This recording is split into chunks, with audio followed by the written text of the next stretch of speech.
এই দুই নাফরমান আমার নবীরে বড় কষ্ট দিছে রে। ওরে মদিনার মানুষ, তোমরা তো তাদেরকে চিনতে পারো নাই। বড় বড় দাড়ি তাদের ছিল, মাথায় পাগড়ি ছিল, জুব্বা ছিল, আলখিল্লা ছিল।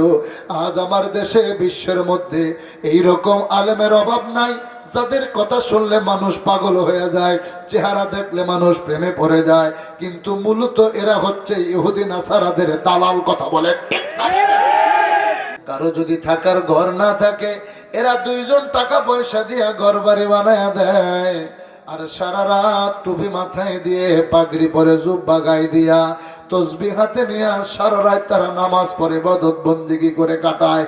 এরা কোনোদিন কারো কাছে যায় না, কারো কাছ থেকে কোনো কিছু তারা হাদিয়াও নেয় না। সুলতান নুরউদ্দিন জঙ্গি কয়, তাড়াতাড়ি যা, ওই দুইজনকে যায় আমার কাছে নিয়ে আয়। মানুষ পাঠাইয়া দিলেন, দুইজনকে আসতে বলে, ওই দুই শয়তান আসতে চায় না, পিরাপিরি করে। সুলতান বুঝে গেছে এই দুই শয়তানি হয়তো সেই দুইজন হবে। সুলতান নুরউদ্দিন জঙ্গি সৈন্যবাহিনীর সাথে নিয়া দৌড়ায়া সুলতান নুরউদ্দিন জঙ্গি তাদের কাছে চলে গেলেন। মদিনার মানুষকে হায় হায়, সুলতান করে কি? এত বড় বুজুর্গ দুইটা ব্যক্তিকে জোর কইরা তিনি আক্রমণ করলো, তাদেরকে ধরতে চায়। এটা তো কখন আমরা মেনে নিতে পারি না। সুলতান বুঝে গেছে মদিনার মানুষটা তাদেরকে চিনে নাই, মদিনার মানুষকে চিনাইতে হইব। সুলতান নুরউদ্দিন জঙ্গি তাদের ঘরে ঢুকলেন, সৈন্যবাহিনীদেরকে জানিয়ে দিলেন, তাদের ঘর তল্লাশি করো। নবী আমাকে কেন দেখাইছে? ওই দুই শয়তানের চেহারার দিকে তাকায়া সুলতান দেখে নবী রাত্রেবেলা এই দুই শয়তানের চেহারা দেখাইছে।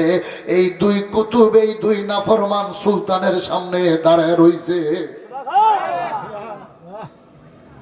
নবীজি স্বপ্নে দেখাইছে। সৈন্যবাহিনীদেরকে নির্দেশ দিলেন, ঘুরে ঘুরে দেখা এমন কি আছে।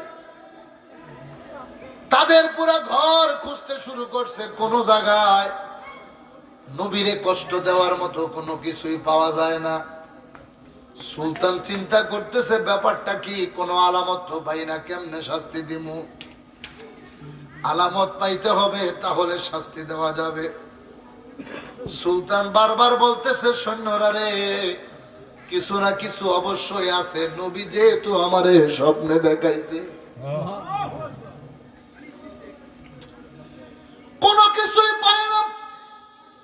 শেষ পর্যন্ত সুলতান নিজেই বলতেছে, তোমরা নামাজ পড়ো কোন জায়গায়, সেই স্থানটা আমাকে তোমরা দেখায় দাও।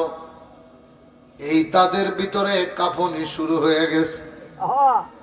হায় হায়, যেই জায়গায় যায় নামাজ বিছায় নামাজ পড়ে, এত সুন্দর করে মেহরাবের মতো বানায় রাখছে, কোরআন শরীফ আছে, তসবিহ আছে, সবকিছুই সেখানে।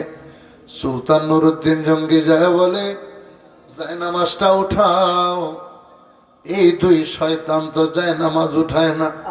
সুলতান নিজেই তার সৈন্যদেরকে বললেন, যেই জায়গায় তারা নামাজ পড়ে, যায় নামাজটা উঠা।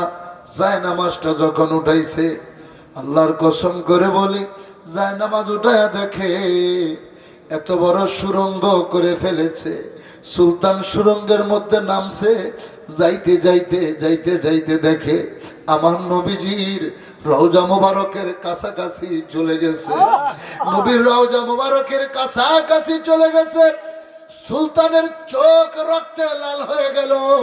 হায় হায়, মদিনার মানুষদেরকে ডাক দেয়া কয়, মদিনাবাসীরে তাকে দেখ, এই দুই নাফরমানকে আমার নবী স্বপ্নে দেখাইছে। এই দুই নাফরমান আমার নবীরে বড় কষ্ট দিছে রে। ওরে মদিনার মানুষ, তোমরা তো তাদেরকে চিনতে পারো নাই। বড় বড় দাড়ি তাদের ছিল, মাথায় পাগড়ি ছিল, জুব্বা ছিল, আলখিল্লা ছিল। আজ আমার দেশে বিশ্বের মধ্যে এই রকম আলেমের অভাব নাই, যাদের কথা শুনলে মানুষ পাগল হয়ে যায়, চেহারা দেখলে মানুষ প্রেমে পড়ে যায়। কিন্তু মূলত এরা হচ্ছে ইহুদি নাসারাদের দালাল। কথা বলে ঠিক না?